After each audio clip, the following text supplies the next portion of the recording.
stages of the process. process. At the same stage, there was the same issues at both clubs. Now you've seen a club that is the third biggest club in the country, turn it into a title challenge now by backing a manager, by getting him to get all of the players out of the club that he wanted out, by allowing him to go and get players in that he wanted, by adopting a better style of play once he's got them players. Because let's be real, in December 2020, that was the worst football I've ever seen at this football club. And we've had some poor managers back in the day and some poor football under Wenger at times and Unai at times. But at the same stage, and now having seen as a Man United fan watching Arsenal turn it around when Arsenal are a smaller football club in terms of revenue, size, stature, trophies. I agree with that. Surely now you've got Jim Ratcliffe coming in after we made changes upstairs. Yes, we didn't bring an owner in necessarily, but we did, however, clear the full debt off of that stadium. We did do that. We have put people in positions upstairs that seems to be a little bit better at what they're doing compared to the previous ones. We've got Tim Lewis in there now. We've got Richard Garlick in there now. We never had them in there. Josh is a little bit more hands-on than what he was before. So we've changed the backroom side of it. Edu's recruiting now in line with what Arteta wants. And then what the club are saying is acceptable. Hold on. Right.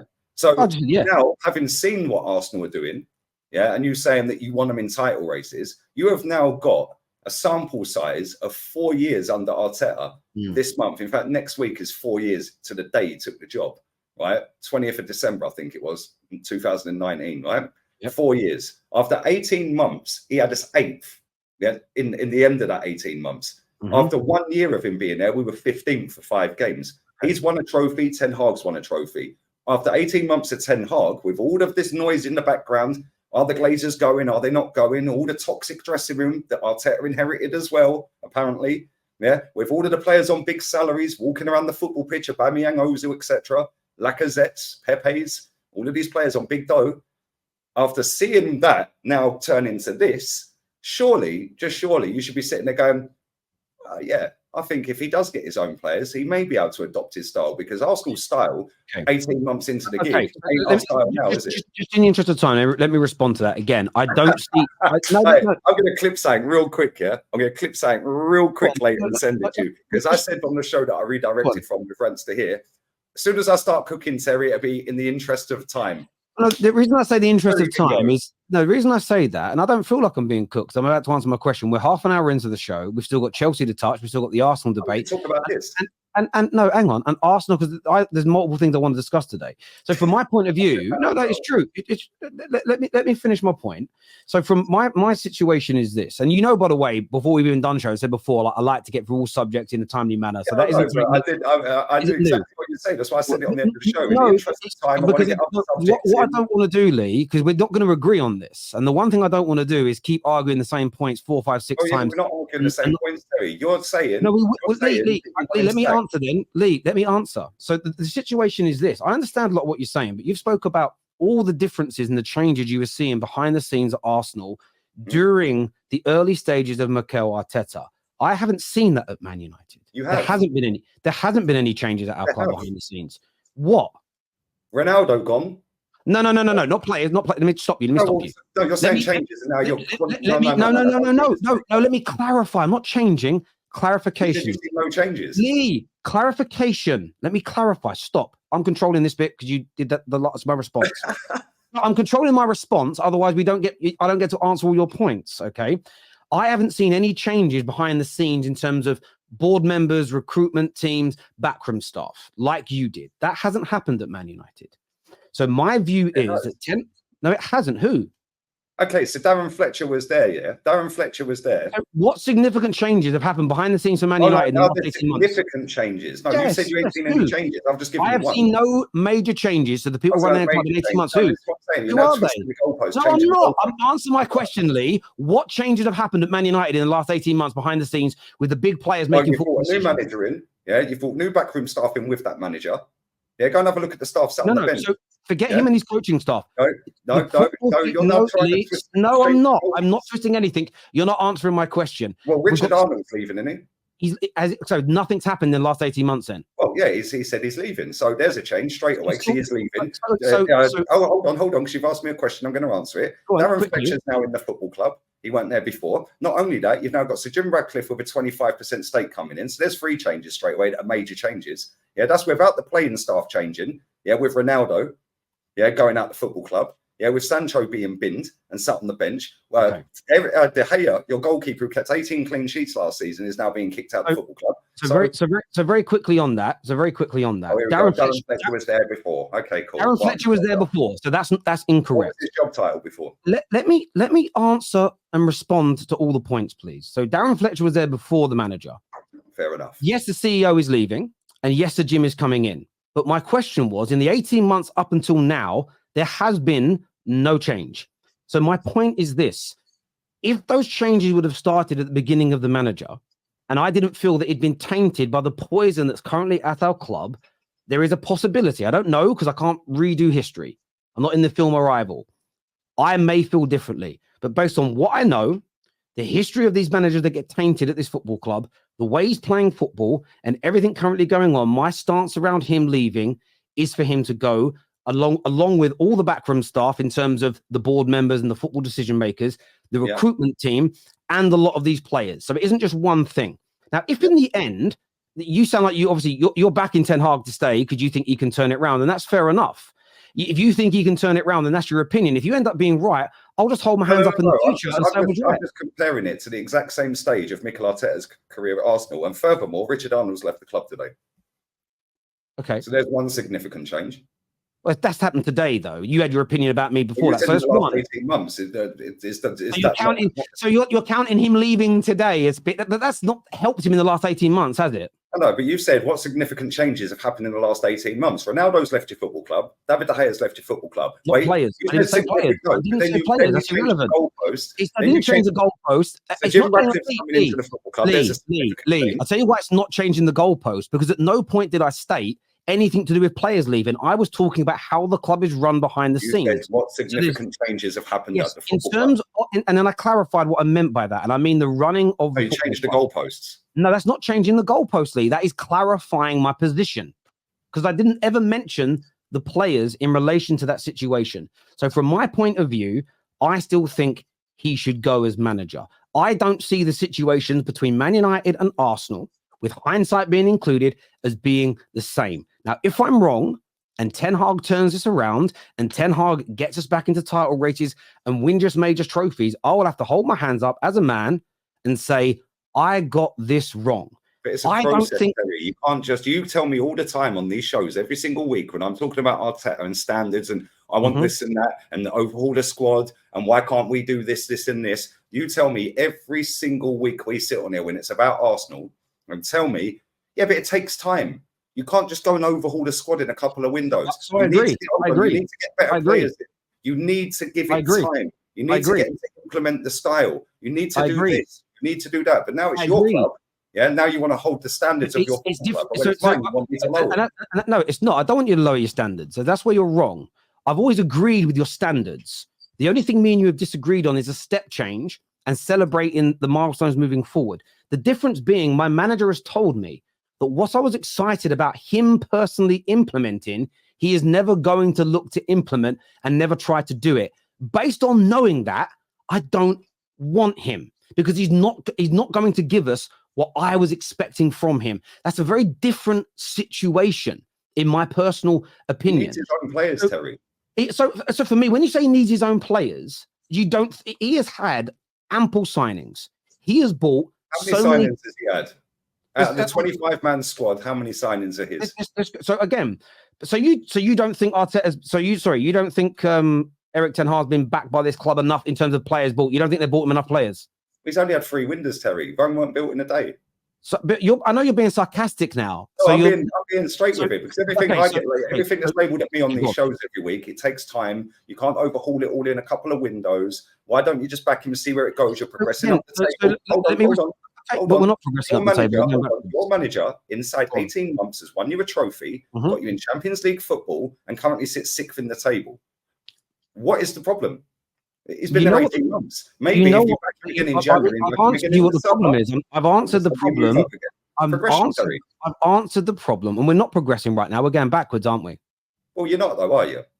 How are we not going? How is he overperformed last season in his first season by getting Champions League football, and every Man United fan will admit that he overperformed because nobody expected Man United fans didn't expect Champions League. In your opinion, Man United have not gone backwards this season. In terms of league position, yes, but at the same time, league position to me isn't progress, unless you win it. So he technically, according to your fans, I'm just using everything you said against me, Terry. Yeah, no, I've never said that to you. But I've never said that to you. Champions League football. I've never said that to you. I have never said going backwards in the league is not regression. That's a lie. Yeah, but Terry, league finish is irrelevant unless you win it, right? And I say this every week. My point is, in the first season he got that job, as soon as he got that job, not one Man United fan that I see, and I work with a lot of them, and I see a lot of them in my chats and shows that I go on with Man United fans on their channels, not one Man United fan said we're definitely getting top 4 this season. They were hoping for top 4, but they didn't expect top 4. Hold on. What's that got to do with me? What's that got to do with me?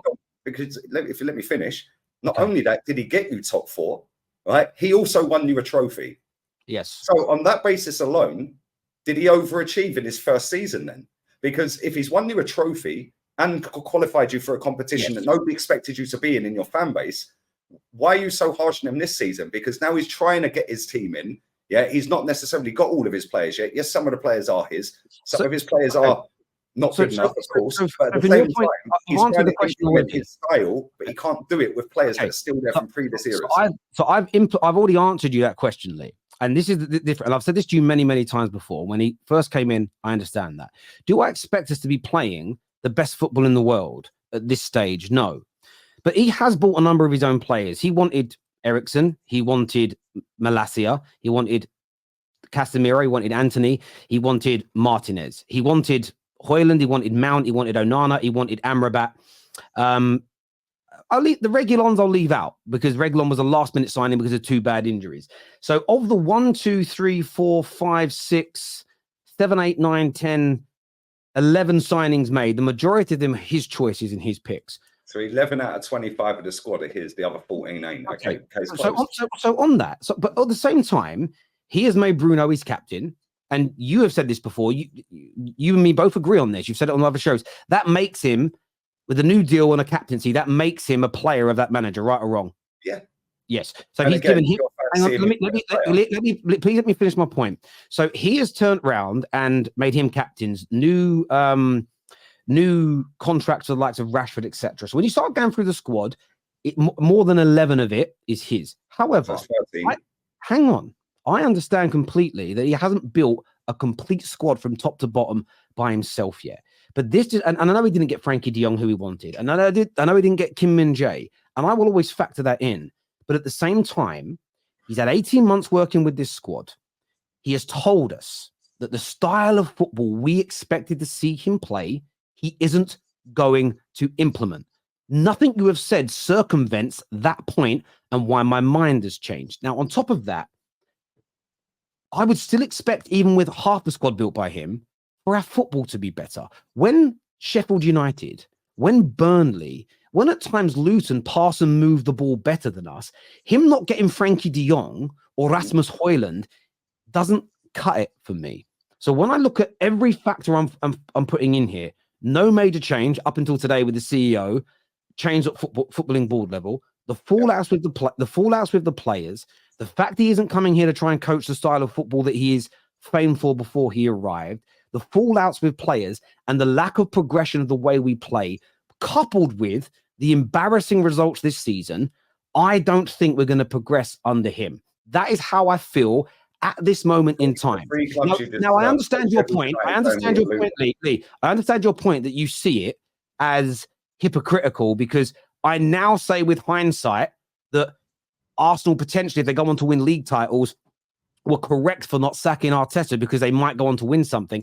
But you know what's also a fair point with hindsight? That if you would have sacked him after 18 months and brought in a world-class manager, you may have already won a league. That is an argument that people like yourselves have made on shows before. You said only last week, or 2 weeks ago before you became Ten Hag out, that if you sack this manager, Yeah, and you were saying exactly the same on shows previous to that as well. Mhm. If you sack the manager, you'll be back here in 2 years.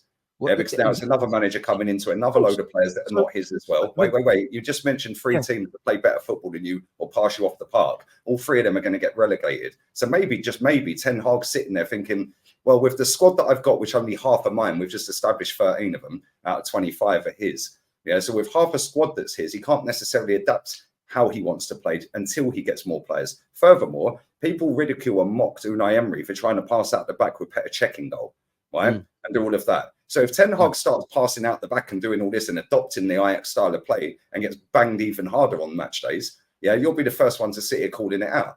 So at the same time, maybe, just maybe, he's waiting for another couple of transfer windows, Terry. Well, I don't personally think that it's a good enough excuse to have to play some of the worst football in the league with the amount of money he's spent, with the amount of money that we pay in wages. I don't think that's a good enough excuse. At the same time, like I said before, me thinking the manager's got to go is not a statement. Layered thinking, correlation and causation. I do not think that will instantly make us an overtly better football club. I said that when Ollie had to go. I said it when Jose had to go. It's about looking at a situation and thinking that it is either untenable or you cannot recover from that position. I am not deluded enough to think that just sacking the manager fixes Man United. The same, by the way, as just getting rid of Bruno and just getting rid of Rashford isn't going to fix Manchester United. Just, by the way, clearing out the boardroom alone, if you operate in the same way, you'll be back in the same situation again. It is multi-layered and there are multiple things that need to be changed at this board level now, because you've got a guy coming in, it's a Jim Radcliffe who's coming in. Yes. Yeah? Richard Arnold's left the football club today. So there's two changes in senior level straight away that have happened. We've got a January transfer window coming up. Woodward's leaving at the end of the season as well. So there's 3 changes.